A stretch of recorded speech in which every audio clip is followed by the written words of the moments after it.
इन्नल्लाह व मलाइकतहु युसल्लूना अलन नबी या अय्युहल्लज़ीना आमनू सल्लू अलैहि व सल्लिमू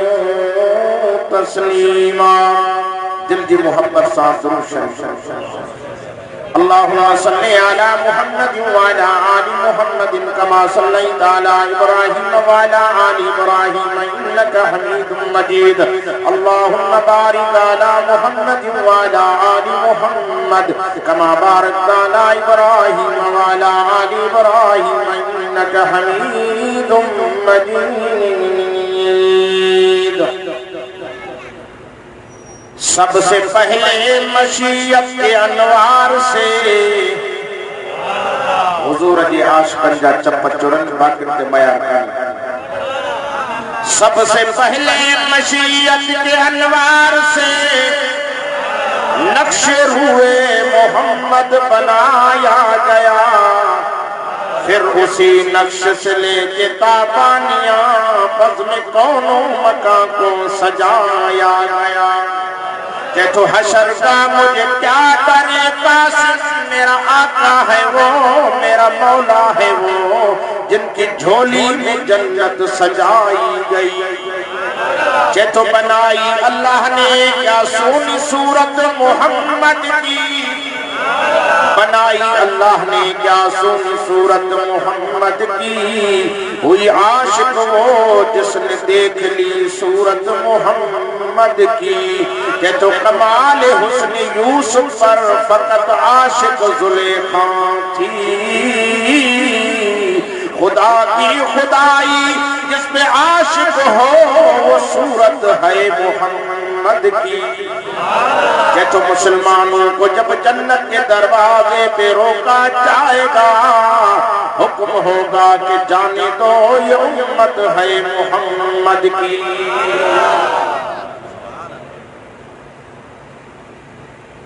अज 25 अक्टूबर 2020 अल रियाद टाउन नौशहरों फिरोज के अंदर हाजी मोहम्मद उस्मान चन्नी साहब की दावत से मुनव्वर अली साहब के बकरे की खुशी के मौके ते यदि हुजूर से भी जमन जो भी मौके हुआ 14 सुभान अल्लाह। जलसे जो उन्वान है हुजूर की विलादत। मां मन्या तो तोखे असा के बच्चा जमन त मित्र माइट अजीज करीब खुशू करन पर जने सोहणो मोहम्मद जायो हो, मलाइका तो खुशियों कयो पर जन्नत के होरन भी खुशी जा तराना गाया। 14 सुभान अल्लाह। अज मां पाक मोहम्मद करीम जी विलादत में जे महबूब मोहम्मद करीम जे सदके रब हे जहान जोड़ियो। 14 सुभान अल्लाह। मुसलमानों असा जो अकीदो ईमानात कायनात न हुई मदीने जो भीर होयो। जो इहो अकीदो कायनात न हुई सोनो मोहम्मद होयो। मानू तक फूका लीदा है वहां भी न मनीदा जो हुजूर के न मने उनके लख लानत हुजन। असा पाक मोहम्मद करीम जा दीवाना जे नबी दे सदके रब कायनात पैदा कई। असा जो अकीदो ईमानात कायनात न हुई हिकड़ो मोहम्मद होयो। अचे तो पूरी कायनात इंसान काट में करे अल्लाह से आदम नबी के पैदा जो आदम नबी अकेलो धरती ते अकेलो इंसान अकेलो जो मानू हुंदो को बोर थी तो को दोस्त हुजे को संगी हुजे जैसा कचहरी करे गलाया बोलाया अकेलो आदम रब के जे मौला अकेलो हां को संगी तो हुजे। अल्लाह तो फरमाया आदम संगी न पर संग जानी तो जाया। शादीशुदा का गल है खबी पासिरी मांडारी हवा के पैदा किया और तो खबी पासिरी में पैदा किया। हुकूमत ने सा टेड़ा न लंदा के आई खबी पासिरी में बट टुर्की न पे खबी पासिरी में पैदा करे रब तो फरमाए आदम जी अल्लाह तो जो निकाह हवा सा तो करन चाया पर बुधाए हक मोहर शादी दे। कहां भी शादी के मौलवी ने कहां का पूछो हो विच बाबा हक मोहर शादी दे ना कि ना फिर तक हक मोहर के तारी शादी की वैया कुछ गलायो तो सही हक मोहर सा तो कह जो समा सोन की फुकरी सही मां सोनो लोकटी दो मां बकरी में है शादी अल्लाह से जॾहिं आदम नबी के दियो, आदम चयो अल्लाह न मूं वटि सोन न चांदी न पैसो न ढोर न ढगो, मां छा ॾियां? अल्लाह तो फरमाया आदम सभ खां ऊचे में जो तोहफ़ो तो ॾसियाई जंहिंसां काई शइ मुक़ाबिलो न करे। साईं वो कहिड़ो तोहफ़ो जे मुंहिंजे आख़िरी नबी मोहम्मद करीम सल्लल्लाहु अलैहि वसल्लम ते दुरूद जो तोहफ़ो पेश कर, बस मोहर अदा थी वई। हितां मालूम थियो नौशहर फेरोज़ जा मुसलमानों काइनात न हुई, मदीने जो मीर हुयो। दुनिया तोखे ग़लत समझाएगी, बाबा हेॾी न वञो, हे वहाबी अथव, न वञो। यार कसम अथव अल्लाह जो, असांजे मौलविन तव्हांखे कॾहिं ढलियो नथा ॻाल्हायो। असां चवंदा आहियूं भली चारे कुंडा घुमूं, भली घुमी फिरी असां ॾे अचो, पोइ असांजा वाइज़ ॿुधो, अॻ में भली उन्हनि जा बि ॿुधो, पोइ असांजे वाइज़नि खे भेटायो। ॾिजे उहो दुकानदार जे वटि खोटो सौदो हुजे, असां वटि खोटो सौदो नाहे। असां वटि क़ुरान हूंदो या मदीने वारे मुहम्मद जो फरमान हूंदो। मां छो न चवां रख क़ुरान सां यारी त तोखे मिले जन्नत जी रहदारी। रखंदो से यारी, हे सब दुनिया जा यार मोड़ जा थी, पर क़ुरान तोड़ जो संगी थी। कबर में भी हलंदो त क़यामत में भी कमी। मुंहिंजा दोस्त, मुंहिंजा प्यारा भाइरो, मदीने वारे संग सां मुहब्बत करण वारो, सोहणे नबी जा दीवानो, हुजूर की मिठी अम्मा आमना जी फरमाए तो उन्वान जलसे जो विलादत नबी सल्लल्लाहु अलैहि वसल्लम। मुझी भी दिल इयाई त घुरे त महबूब जी विलादत बयान कयां, पर खुदा जो कसम जे मां त पंहिंजे मिठे मुहम्मद अरबी जी तारीफ़ कंदो वतां, सॼी ज़िंदगी पूरो कंदो पूरी कंदो वतां, पर लेकिन महबूब जी तारीफ़ न खुटंदी। ये नबी जी तारीफ़ रब तौरेत में कई, इंजील में कई, ज़बूर में कई, पर जे क़ुरान मजीद खे खोले पढ़ंदो वींदे वर्क वर्क ते मिठे मुहम्मद अरबी जी तारीफ़ न दई। आते फरमे वमा रुसलनाका इल्ला रहमतल लिल आलमीन। आते फरमे इन्ना रुसलनाका शाहिदन व मुबश्शिरन व नज़ीरा व दाइयन इलल्लाहि बिइज़निही व सिराजन मुनीरा। कुरान के खोलंदी मदीने वारे साईं जी वाखाण नज़र ईंदी, चवनि सुभान अल्लाह। हुजूर जी मिठी अम्मा आमना जी फरमाए जॾहिं साईं मुंहिंजी बतन में न आया हा त मके में कहत, मके में टुकर हो, मके जा वण पहाड़ जबल भी सुकी विया। अम्मा आमना जी फरमाए जड़ी रात मुझो दिलबर नबी, मुझो सोहणो नबी, मुझो पाक मोहम्मद करीम सल्लल्लाहु अलैहि वसल्लम मुझे शिकम मुबारक में आयो। बुधो बुधो अज फिदाए को साउंड के जरिए भेड़िया सिटी वारे के लाउड के जरिए यकीन कुंड पुरुष में आवाज पहुंचंदो। अज मिठे मोहम्मद अरबी की तारीफ पहुंचंदी। ही भी नबी जो दीवानो आ, तमा भी मिठे मोहम्मद अरबी जो दीवानो हा। हाजी मोहम्मद उस्मान भी दीवानो आ, जो ॿुधण वारा भी दीवाना आहिनि, जो अहिड़े फलान रातनि जब अल्लाह जे महबूब जी वाखाण था कराइनि। हुजूर जी अम्मा आमना फरमाए थी जॾहिं मुंहिंजे पेट में न आया हा त मके में कहत, मके में डुकर हो, पर जहिड़ी रात हुजूर साईं मुंहिंजे शिकम में आया। अम्मा आमना जी फरमाए सुबुह जे टाइम ते मके जे पहाड़नि नज़र कयो त पहाड़ ख़ुशीअ में ॾिसी मूंखे झूमिन पिया, वण ख़ुशीअ में मूंखे ॾिसी झूमिन पिया। वणनि खे ॿियो ॿुधां पई त वण झुकी सलाम पिया करनि, जबल झुकी मूंखे सलाम पिया करनि। ही आवाज़ खे मुंहिंजे कननि में अचे, बुशरा लकी आमिना, बुशरा लकी आमिना। आमिना तोखे मुबारक हुजे, तोखे खुशखबरी हुजे। मां पुछां थी शादी मुबारक कुझु मिलन? आवाज़ थो अचे सय्यदुल अव्वलीन वल आखिरीन। आमिना अजन पुरन जो सरदार वठो मोहम्मद अरबी तुंहिंजे पेट मुबारक में आयो आहे, इन जे करे मां रब तोखे वॾे शान ऐं मान वारो बणायो। हुजूर जी मिठी अम्मा आमना फरमाए थी अॻे बकरिन खे चारण वींदी हुअमि, पथरीली ज़मीन हुजण जे करे जॾहिं मां आमना के पेरनि में पत्थर लॻंदा हा त छाला पइजी वेंदा हा, रत वहण शुरू थी वेंदी हुई। अलाए केतिरा ॾींहं त ज़ख़्म छुटाईंदी, पर जॾहिं मुंहिंजो सोहणो हबीब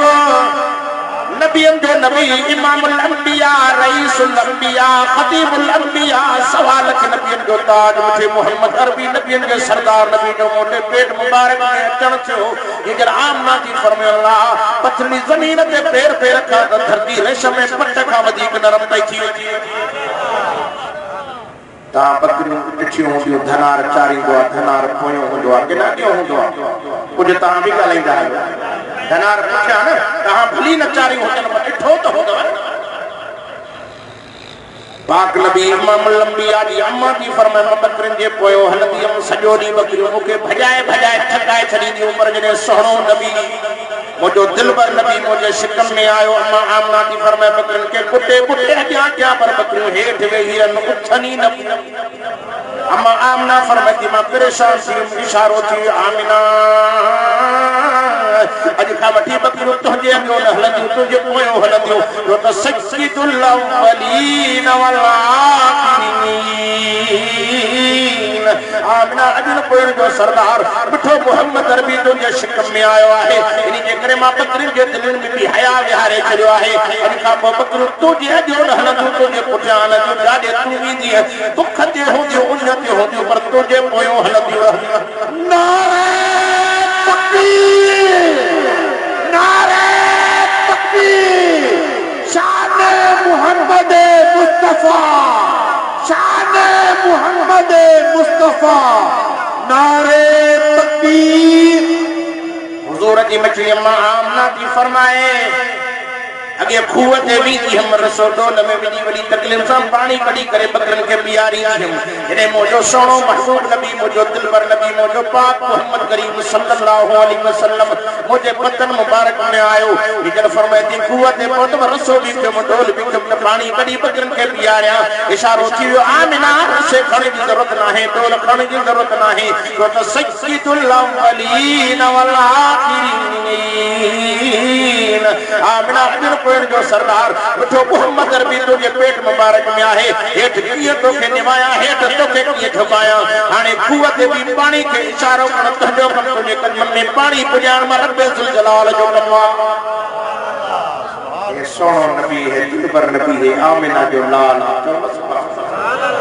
हुजूर सैयद माना फरमाया कि एक दफो मां कमरे में बैठी ख्वाजा अब्दुल मुतल्लब आयो तारा गाड़ा हुयो कावड़ में थी मूंखे थी आमिना मां चयोमांसि जी ॾाॾा के तूं मूंखे माण्हुनि जे साम्हूं कंधु खणणु कहिड़ो न आहे छॾियो मां चयोमांसि ॾाॾा ख़ैर त आहे की क़ुर्बान वञा आमिना हिकु मुंहिंजो पुटु अब्दुल्ला फौत थिए के कुझु ॾिहाड़ा थिया आहिनि उमूमन के मुआशरे में के औरत जो मुड़ुस मरी वञे नवां कपिड़ा पाईंदी सुठा कपिड़ा पाईंदी अतुर अमीर हणंदी माण्हू टोका कंदा हले छा मूं छा चवंदा आमिना जॾहिं मुंहिंजो पुटु अब्दुल्ला फौत थी वियो आहे वो बि तूं क़िस्म क़िस्म जा अतुर हणी करे घिटियुनि में गुज़रे थी घर में वेहे थी माण्हू जा दिमाग़ मुअतल था थी वञनि अम्मा आमिना हया वारी हुई अखियुनि मां ॻोड़ा वही आया ख्वाजा अब्दुल मुतल्लब मथो बि तो चवेसि आमिना रोअण सां मसलो हल न थींदो कंधु मथे करे हक़ीक़त ॿुधाए त ॻाल्हि छा आहे के ॾाॾा जे हक़ीक़त मां ॿुधाईंदी माई तूं मूंखे चरियो चवंदे मजनू चवंदे दीवानो चवंदे जे ॿुधाए त ॻाल्हि छा आहे के ॾाॾा साईं मां जेकॾहिं हक़ीक़त थी ॿुधायां हूअं त औरतुनि खे हमल थींदो आहे त मानी न वणंदी आहे उठे थी पवंदा आहिनि उल्टियूं थी पवंदियूं आहिनि मथे ते पटियूं सॼो ॾींहुं दवाउनि जे हवाले इकलाम ना फरमाए जॾहिं मुंहिंजो सुहिणो नबी मुंहिंजो दिलबर नबी ॾाॾा अब्दुल मुतल्लब मुंहिंजे बदन में आयो आहे मां ओघराई थी वठां त कमरो सॼो ख़ुशबू में भरिजी थो वञे असांजे अमड़नि खे खटे क़िस्म जो ओघरायूं मानियूं न वणनि हे सरवरे कोन जो अम्मा जे पेट में आयो ओघराई वठे थी कमरो ख़ुशबू में भरिजी थो वञे ॾाॾा साईं ॿिए नंबर ते जेकॾहिं आसमान वारे चंड ते तकियां थी चंड बि ढुकी मूंखे ॼणो सलाम थो करे सितारा टुकी ॼणो मूंखे सलाम था करनि वणनि खे तकियां थी वण भी झुकी मुखे सलाम था करन जबल भी झुकी सलाम था करन ये आवाज तो कदम में के बुशरा लकिया आमिना सुभान अल्लाह मजो अचे थो या मरस्तो मटाया मां त सोने हबीब जी मिलादत जो महीनो आ छो त 7 रबिउल अव्वल 8 थी वई से रहण का पो सिंधी तारीख मटकी वेंदी आ तो सुभान अल्लाह मदीने जे मीर जा दीवानो पाक नबी जा परवानो मिठे मोहम्मद अरबी जी मिलादत तो बयान कया हुजूर जी मां आमना जी फरमाए जने मुझो महबूब नबी मुझो दिलबर नबी मुझो सुहिणो नबी मुझे बदन में आयो मां के धरती ते थुक उछला त थुक मां खुशबू निकरंदी ही जाडे जो वञा त ककर भी छांव करे घुमंदो कुछ महसूस न थींदी ही तकलीफ महसूस न थींदी ही पर ॿुधो जॾहिं मुझे महबूब जी ॼमण जी रात आई तकलीफ़ जी रात आई सूरन जी रात आई दुख जी रात आई और नौजवानों खुदा जो कसम एक अम्मा जी दुखन वारी रात वारी घड़ी की कीमत भी अदा नथो करे सके अज नौजवान नस्ल तो खुदा रहम करे अबे जो चवन नथो वठे अमर जो चवन नथो वठे ए मुझे महबूब नबी फरमायो खुश नसीब हुआ जंहिंजे वालिदैन को हिकड़ो भी जीअर हुआ फरमाए मुबारकन जे लाइ का उहो माडे न थे इन्हनि जी ख़िदमत करे घर वेठे हज उमरे जो सवाब अज जेकॾहिं पी चवनि सभा काठिया के नौशर फिरोज में बीठो अचां तो सॼी रात पुणस की निंड फिटी वई ए मोतबर अचे शर्फतन खपे नौजवानन के कि अबे अम्मा जो हया दिखा कर मां दावा साटवा थो अबे अम्मा जे पिटल के जन्नत न मिलंदी अबे अम्मा जे दुआन वारे को जन्नत भली केड़े भी ओदे ते पहुंची वने मौलवी छो न हुजे पीर छो न हुजे कारी छो न हुजे पर अबे अम्मा जो नाफरमाना तो जन्नत न मिलंदी अचे तो हुजूर अकरम सल्लल्लाहु अलैहि वसल्लम ने कब्रिस्तान में गुजरिया पान करीम सल्लल्लाहु अलैहि वसल्लम कब्रिस्तान में गुजरा ते कब्र में रोण जो आवाज आयो रड़ियों आयूं चीखां हूं बुधण में आई रियाज टाउन का मुसलमानों नौशर फिरोज का नौजवानों पोड़ो मुझो अटो अमणो घर में बुधण वारो खुदा जो कसम कीमत जो गालियों छो बुधाया जिंदगी ते भरवसो ना है मत ये मुक्या मिलन या न मिलन पान करीम तो गुजरा तो संगन ते पीरिया है रहमतुल्लाह अलमीन सरताजुल अंबिया नबी पान करीम फरमाए सहाबियों फरमाए की सोहना फरमाए कहजी खबरा साहबा जो अल्लाह के रसूल सा के खबर ना है अले कह दिया संगन फरमाए वने तमाम हिकड़ो जवान मदीने में वनी होको दे ऐलान करे त मानू अचन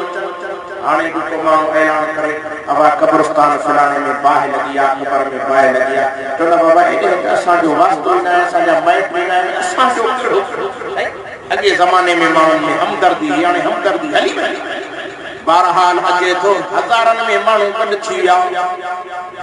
अची करे सुना तो हिकड़े जो से मुझो सौट हो के जो से मुझे मामे की कब्र सुना तो अल्लाह के रसूल पिछले मोहम्मद करीम सल्लल्लाहु अलैहि वसल्लम जन फरमायो वनो वनो बुधायो त सन जे वालिदैन मो को जियरवा अपने नौजवान तो से अफो त मरी वत अमर जियरी थस करीम ने फरमाया जल्दी के वनो नी कुराड़ी के मां मोहम्मद अरबी ले वठी अचो अचे तो सहाबी जो पैगाम हुजूर सल्लल्लाहु अलैहि वसल्लम जो पैगाम जने सहाबी खड़ी पहुंचो अम्मा के खबर पई नबियन के नबी घरायो रहमत दो आलम घराया वितारी लठ की टेक ते पैर किसकाई दे मथे नबी की खिदमत में पहुंची वई साईं ने फरमाया मां तो के न घुराया इन्हीं जे करे घुरायो तो मां ही कब्र कह दिया और जी चीख निकरी वई रड निकरी वई दाह निकरी वई तवे थी अल्लाह दा रसूल है मुझे जिगर के टुकड़े मुझे पुत्र जी कब्र संजन फरमे अम्मा ये खबर पुत्र को राजिया के नाराज और अखिन मां गोड़ा पिया वहन और जो या रसूल अल्लाह मैंने को नाराज मुके डाडो सतायो थई संजन फरमे अम्मा केड़ो दुखड़ी नो थई और जो अल्लाह के रसूल ए घरवारी के सामने मुके बेइज्जत कंदो हो घरवारी की इज्जत कंदो इनी जे करे मुके डाडो सदमो आ करीम ने फरमे अम्मा ओ बाह में सड़ी रो थी तड़पी रो थी अम्मा माफ करे और चवे थी अल्लाह के रसूल माफ कया पर मुझे दिल न थी मनी ऐ माफ कया पर दिल न थी मनी नबी अलैहिस्सलातु वस्सलाम रहमत दो आलम उन औरत के सीने दे निगाह कई ऐ औरत के अंदर वाली अखियों भी खुलियो अंदर वाला कन भी खुली पिया असा जो बुजुर्ग होंदो हजरत मौलाना मोहम्मद हसन शाहपुर चा करवारा रहमतुल्लाह अलैहि अल्लाह उन जी कब्र ते केरोड़े रहमत वसाए ए कब्र ते कशफ कंदा हा अल्लाह कब्र वाले जो हाल दिखारे ये तो नबियन जो नबी ये तो इमामुल अंबिया रईसुल अंबिया पाक मोहम्मद करीम जे सच्चे रब जहान जोड़ियो आ हुजूर सल्लल्लाहु अलैहि वसल्लम की निगाह सां और जो अंदरियों अखियों भी खुलियो कन भी खुलिया जे बच्चे के अखिन सां सण दे बिठाई अखिन सां बच्चे जो सण दे बिठाई ताहू भी कन सां बुधाई बच्चो अंदरो रोई तवे तो ओ मोजी बिछड़ी अम्मा ओ मोजी दी अम्मा गलती मुखो थी वया काहे में सणाई तो अल्लाह वास्ते मुझे माफ कर अचे तो अम्मा जने पहले बच्चे के अखिन सां सड़ दे दिठो चीखू बच्चे जी बुधाई तो रजी रड़ निकली हुई चवे थी अल्लाह जा रसूल हूं न माफ किया हां पर मां पंजे बच्चे के सड़ दे दिसी नथी सगा साईं मां पंजे बच्चे के माफ करे छड़ियो अम्मा माफी जो ऐलान कंदी वई कब्र बाह में जन्नत जो बाग सोदा अबे अम्मा के रंजाए नवन जो अबे अम्मा के राजी करे वंजो भली कीड़े भी ता ओते ते पहुंचो लेकिन खुदा जो कसम ने जो दुआऊं मां 2013 में दुबई के एयरपोर्ट ते लथो टुकड़ो नौजवान नौनिहाल शहजादो मूंसां मिलियो। मूंखे चयो साईं तव्हां मूंखे न सुञाणींदा हूंदो पर जहाज खे उॾाइण वारो पायलट मां हुयुमि। सिंधी माण्हू आहियां, तव्हांजे इलाइक़े जो आहियां साईं, सिंध मां भर्ती थी आयो आहियां। अल्लाह जी मेहरबानी आहे जो जहाज हलायां थो। मां चयोमांसि ॾे ख़बर कीअं नौकिरी मिले थो रोए पियो। मूंखे चयो साईं यतीम हुयुमि, अबो मरी वियो, अम्मा मुंहिंजी मूंखे वॾी ख़िदमत कई जो अबे जी मूंखे यादि न अचे। मुंहिंजी का बि शइ मुंहिंजी खुटी वेंदी। अम्मा वीचारी पाड़े ओड़े जा थांव भले मज़दूरी करे मुंहिंजी ख़िदमतूं कंदी, मूंखे पढ़ाई तालीम ॾियाराई ऐं दुआऊं घुरंदी। पुट अलाह कंदो जहाज़नि में हूंदे, अलाह कंदो पुट जहाज़ में घुमंदे। मिठी अम्मा जी दुआ जी बरकत जे करे अॼु जहाज़नि में आ, कॾहिं दुबई जे एयरपोर्ट ते आ, कॾहिं से कतर में हूंदो आहे, कॾहिं कहिड़े मुल्क में, कॾहिं कहिड़े मुल्क में, कॾहिं जिद्दे जे एयरपोर्ट ते बि वेंदो आहे। मुस्लमानों कलमे वारो पाक नबी जा परवानो ख़ुदा जो कसम जेको चवे त बे अम्मा जूं दुआऊं मिलनि बेड़ा ई पार थी। मां त दोस्तनि खे चवंदो आहियां कंहिंखे अबो पनी ॾेई वियो, बंगलो ॾेई वियो, जाइ ॾेई वियो, उहे जायूं खपी वयूं, मिल्कियतूं खपी वयूं, बनियूं खपी वयूं, पर जंहिंखे बि मां दुआ ॾेई वियो अञा ताईं हले नथी। अबे अम्मा खे दुआऊं ॾिनो, अबे अम्मा जी ख़िदमत कयो। मुंहिंजो मौज़ू ॾियण आहे, मां साॻे मौज़ू ते मोटी थो अचां। हुज़ूर सल्लल्लाहु अलैहि वसल्लम जी मिठड़ी अम्मा आमना थी फरमाए जॾहिं ॼमण जी रात, सूरन जी रात आई, तकलीफ़ जी रात आई, जे कमरे में वेठी हम कमरे में बत्ती तो न हुई, दियो तो न हो, रोशनी तो न हुई, काई भी कान हुई। गरीब घराने की औरत, बेवाह औरत आमना फरमाती कमरे में वेठी रब के बादाया थी अर्श वारा अल्लाह पंहिंजी मेहरबानी कजाई, रब पंहिंजी करम नवाज़ी कजाई। आमना फरमाती ख़बर तॾहिं पई रात जे ख़त्म थियण जे टाइम ते, सुबुह जे बाग फुटी जे टाइम ते मुंहिंजो सो मोहम्मद अरबी नबियनि जो सरदार इमामुल अंबिया मुंहिंजे बदन मुबारक बहार ज़मीन जे तटे ते जलवे फरोश थियो त अंधारी कमरो ईअं रोशन थी वियो, ईअं रोशन थी वियो। मां ईअं पे सम्झा जो चोॾीअ जो चंड मुंहिंजे घर में लही आयो।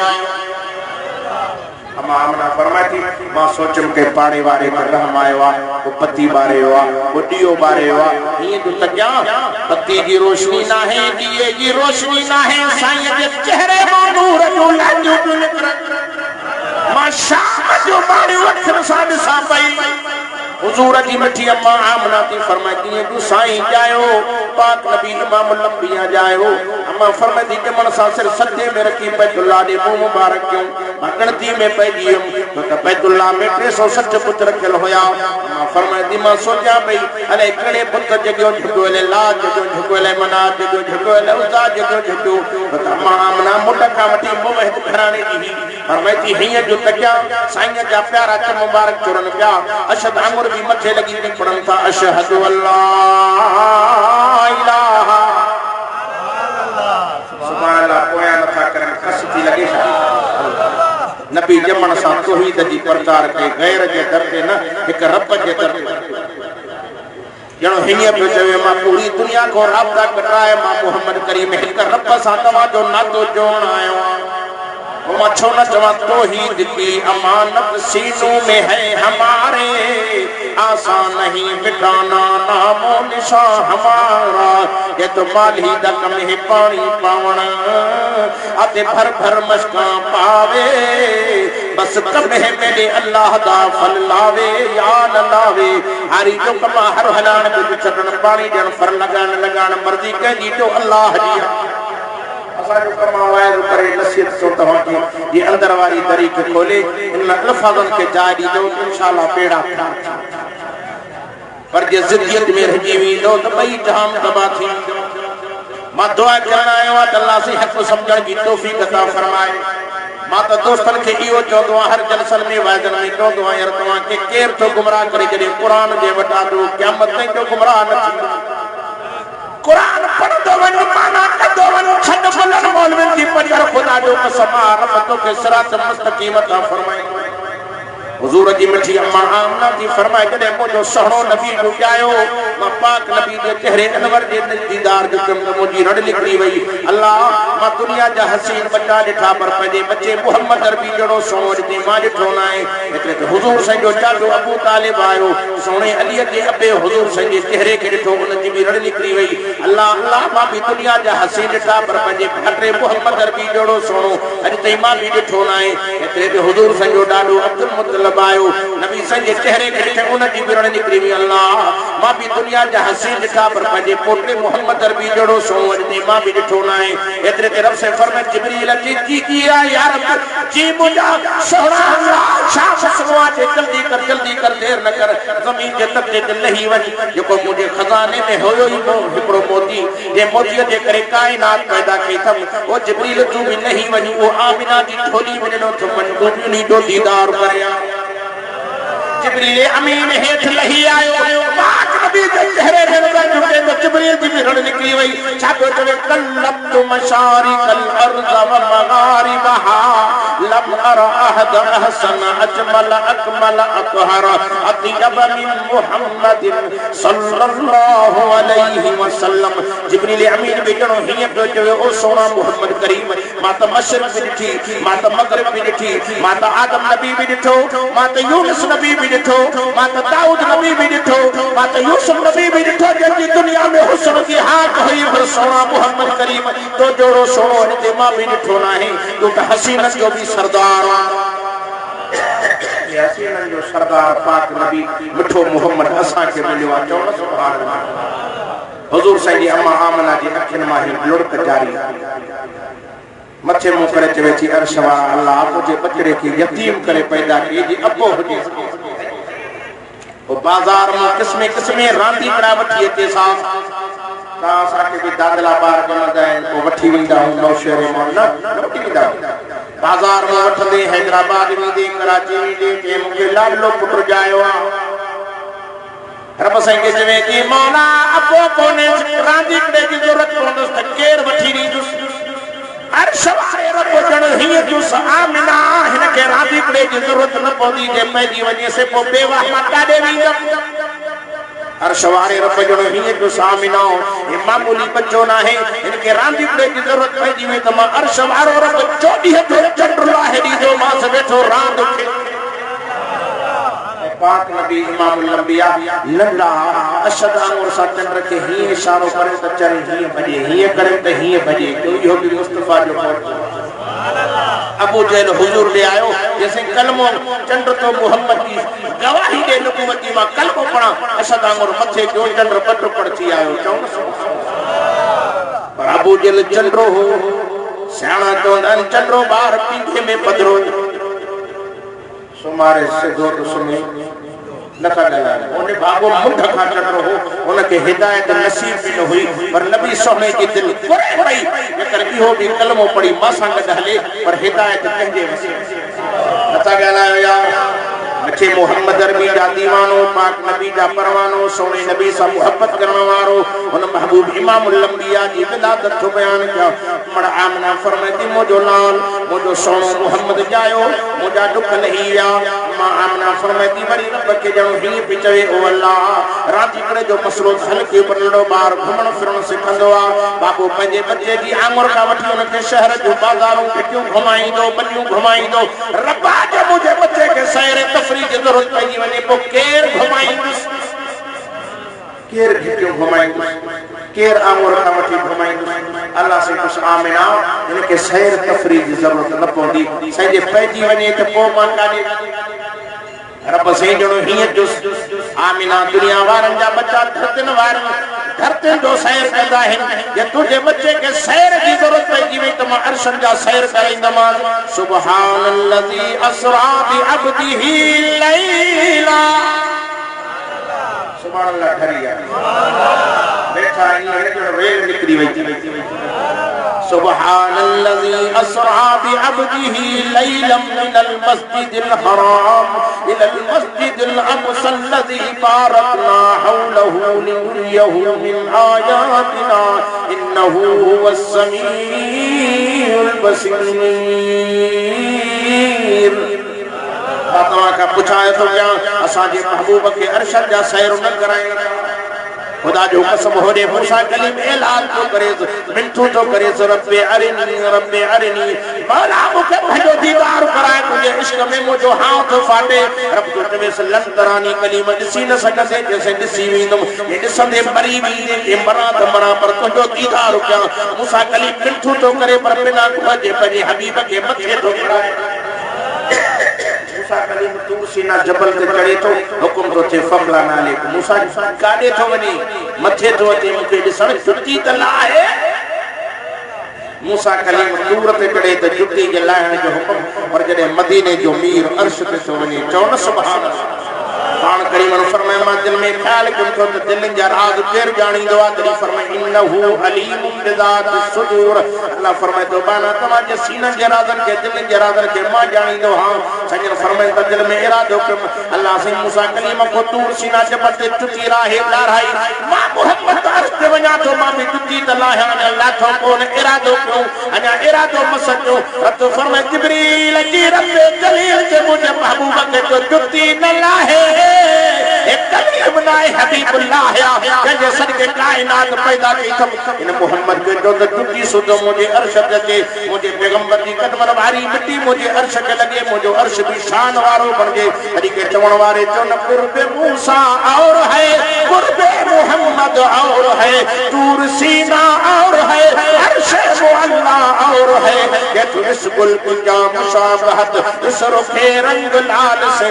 इसकी बहार और है उसकी बहार और है खुद जाना और है बुलाना और है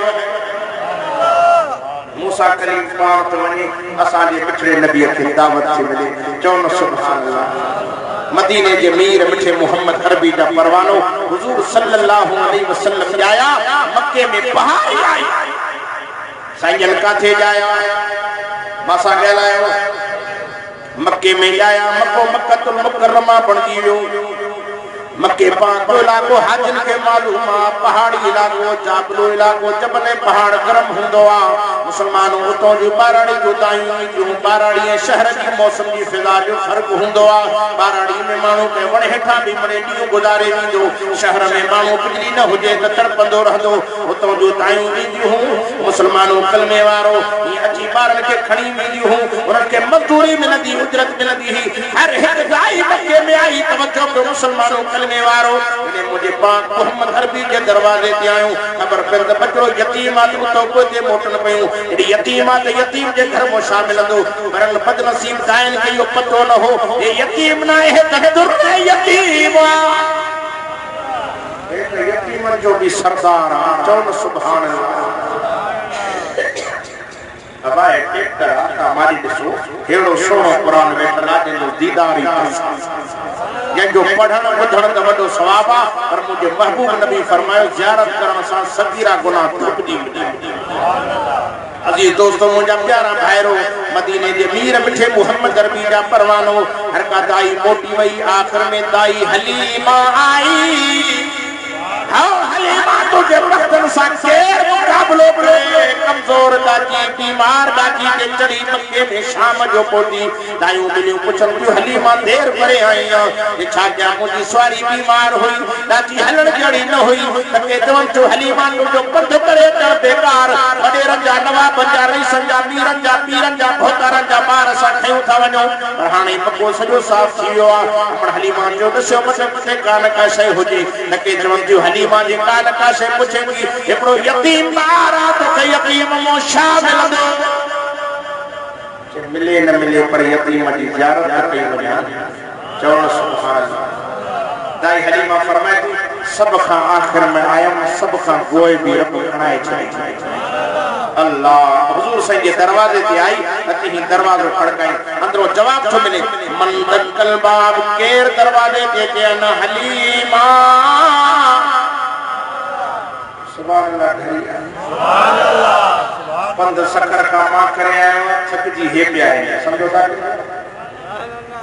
दिया ही खबर हो गया था थक जण जा होशियार आयो मगरिब ते पहुंची यो मगरिब के कोयो सोमानी परिवार शुरू किया पर खबर ना है तो नौशेरे वाले के निंद्र ले के टाइमिंग हाने साडे साडे दहबा संजा टड़का है अन्या मोरी गुलाम यासीन कोयो समझो था करे ना अल्लाह महबूब नबी जा दीवाना है चौन सुभान अल्लाह आक नबी जा परवानो मिठे मोहम्मद अरबी जा दीवानो अजमत वारे नबी जी अना त विलादत बयान कया अना तमा सोहणे के पहुंचन ते ना आयो हां सोहणे महबूब नबी जी सीरत के ना आयो जे नबी मिठे मोहम्मद अरबी जी केड़ी वाखान करे केड़ी तारीफ क्या जेजी तारीफ अल्लाह से पान कदे फरमातो वरफाना लक जिक्रा अल्लाह तो फरमाए मुझे हबीब तुझे जिक्र के एडो मथे कथम एडे मथे कथम जिते मां अल्लाह जो नालो होंदो ते तो हबीब जो नालो भी अल रियाज टाउन में अल्लाह जो नालो आ मदीने वाले साईं जो भी आहे नता गलाए मुअज्जिन आजान दी दुआ अल्लाह जे नाले का हुजूर जो नालो भी वठंदो पर जे कटे त आजान मुकम्मल थी दस नथा गलाए पर जे तकबीर में हुजूर जो नालो कटे तकबीर मुकम्मल पर नमाज में जने अतयात में वे हुजूर के दुरूद न पढ़े नमाज मुकम्मल पर जे आखिर में दुआ जा हथ रखणे मिठे मोहम्मद के दुरूद न पढ़े तो दुआ मुकम्मल फरिश्ता खड़ी पूछ में हर बसी हो अमल तुझो मथे वीदो ही न करे जा पर कटेल है हुजूर जो नालो इता मालूम क्यों हर अमल में हुजूर के नाले को सवा वो अमल बेकारा वो छो न चवा तकबीर में कलमे में अजानों में नमाजों में ऐ नाम इलाही से मिला नाम मोहम्मद ये तो फरमा गए थे आदम नबी कि मुझे खुल्द बरी में लिखा हुआ तूबा पे मिला नाम मोहम्मद और इस नाम की लज्जत दिल उस शाख से पूछा जा आ गई तन में जब लिया नाम मोहम्मद पंहिंजो नालो वठे भी चुमी ॾींदो पराओ नालो वठे भी चुमी ॾींदो दुश्मन नालो वठे भी चुमी ॾींदो चई त इस मोहम्मद चौ तो सही ये चप्पल के छिके भी है के चप्पल के भी छिक मथे की भी छिक को चई दिखार जैसी ते चप्पल मिल बात नालो ही न वठो अना इरादो कंदे नाले वठण जो चप्पल के चुरण शुरू कंदा त हबीब जो नालो थो अचे चुमी करे रग रग ठारे नारे तकबीर नारे तकबीर शान मोहम्मद मुस्तफा शान मोहम्मद मुस्तफा शान रिसालत नारे तकबीर असा चो पाक नबी जा दीवाना चौ तो सही वो मछो न चवा की मोहम्मद से वफा तूने तो हम तेरे हैं सुभान अल्लाह डरी आया कि मोहम्मद से वफा तूने तो हम तेरे हैं ये जहां चीज क्या है लोह कलम तेरे हैं ये तो अगर जन्नत में जाने का इरादा हो तमामी का गले में डाल लो तो मोहम्मद की गुलामी का ये तो जिस दिल में मोहम्मद की उल्फत नहीं है समझ लो कि राज कानूनी वालों उसकी किस्मत में जन्नत नहीं है या जी नबी सा मोहब्बत काने उनन जी किस्मत में जन्नत कोने ऐ जन्नत में मदीने के मीर जा नौकर वींदा चौन सुभान अल्लाह ऐ जन्नत में नौ शहरे जा हिंदू न वींदा माड़े का न वींदा बागड़ी न वींदा कोली न वींदा मिठे मोहम्मद ने कलमे पढ़ण वारा वींदा खुदा जो कसम खड़ी है ना कुरान जो तमा तो खुदा जो कसम क्या मजो बिहारो थी दो सवा लख नबी जन्नत दे वींदा पर सवा लख नबी सा पंजो उम्मत में साणो दियो कैसा पंजो उम्मती कैसा 10 कैसा 15 कैसा 20 कैसा 70 71 पर को एड़ो नबी भी होंदो कैसा एक भी कलमे पढ़ण वारो न होंदो अकेलो जन्नत दे वींदो होंदो उन नबी जी दिल में शान गुजरंदो होंदो असा जो सहणो नबी लखन में करोड़न में अरबन में खरबन में होंदो जाने तकींदो पंजी उम्मत नजर ईंदो साजे भी उम्मत खाबे भी उम्मत अञा भी उम्मत पुठियां भी उम्मत हुजूर पंजी उम्मत सी केडो न खुश थींदो हलंदो वो मां छो न चवां पाक जन्नत में मोहम्मद मुस्कुराते जाएंगे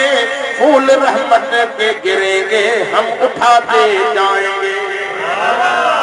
केड़ा केड़ा नबी से सागर जन्नत दरण था चाहे हुआ तो मथे के हुजूर सागर नारे तकबीर नारे तकबीर शान मोहम्मद मुस्तफा शान मोहम्मद मुस्तफा, शान सहाबा, शान अहल बैत, नारे तकबीर। माशाअल्लाह हाजी मोहम्मद उस्मान की मेहनत कबूल खुदा अल्लाह तहां जे अचण के वेहण के बुधण के कबूल करे आमीन तो चओ ना। हुजूर सल्लल्लाहु अलैहि वसल्लम के ला अम्मा हलीमा आई दरवाजो खड़काए गाल याद आया विसरी वई दरवाजो खड़को अंदरों आवाज आयो केर ते मां हलीमा बीठिया अमड़ आमिना जी दरवाजो जो खोलियो त मां आमिना जी अखिन मां लुड़क जारी हा दाई हलीमा तके चवे थी आमिना